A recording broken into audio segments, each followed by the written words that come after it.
ربعی بن حراش بہت بڑے بزرگ گزرے ہیں، جلیل القدر تابعی بھی ہیں۔ ان کے بھائی تھے ربیع بن حراش، یہ ساری زندگی ہنسے نہیں، فرماتے تھے کیا خبر میرا انجام کیا ہوگا۔ اب ربیع ساری زندگی نہیں ہنسے، خیر وقت آ کر آ گیا، انتقال کر گئے، ساری زندگی جو ہے وہ ہنسے نہیں۔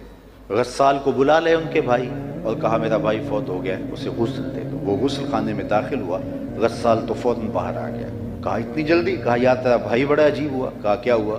ہم اسے غسل دیتے ہیں، یہ آگے سے مسکراتا ہے۔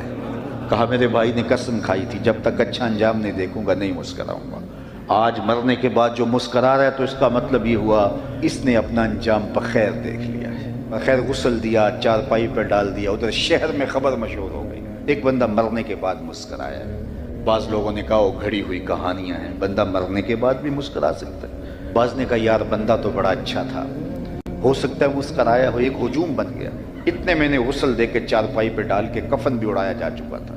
لوگ داخل ہوئے، قبل اس سے کہ کوئی جا کے سوال کرتا پوچھتا تو ربیع نے آنے والوں کو مخاطب کر کے کفن سے ہاتھ باہر نکال کے کہا السلام علیکم۔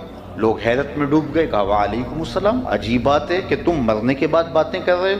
کہا ہاں میں مرنے کے بعد باتیں کر رہا ہوں۔ لوگوں نے کہا کہ بتا تیرے رب نے تیرے ساتھ سلوک کیا کیا؟ اس کے قدرت والے چہرے پہ کوئی غصہ نہیں تھا، اس نے روح و ریحان کے پھول میرے گلے میں ڈالے ہیں۔